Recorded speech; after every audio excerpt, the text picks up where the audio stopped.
I'm here at CPAC 2018 with Mr. Ben Shapiro, and I'm here to ask him a few questions. So, what has inspired you to work with young Americans?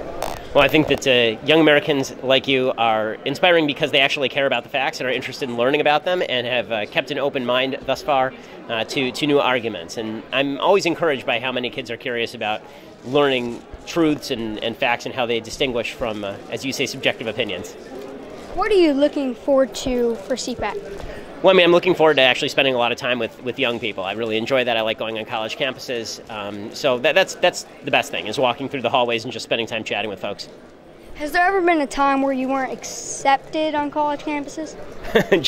just a few, yeah. Pretty much every other time. I'm not fully accepted on college campuses, but that's okay. We just ram down the door and go speak anyway. So.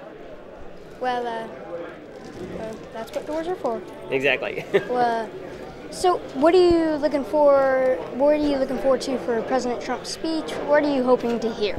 Well, what I hope to hear from the president is, I think, a recommitment to conservative values. I think that means limited government. The one area where I think the president needs to do a little bit better is in the area of limiting government itself, limiting the growth of government. He's done really well in regulations, but I'd like to see him talk about the spending side, talk about entitlement reform. Whether he does that or not, this probably isn't the place where he does that, but I think a lot of folks will be excited to see him, and for good reason. His governance over the last 6 months has been quite good. This is my last question.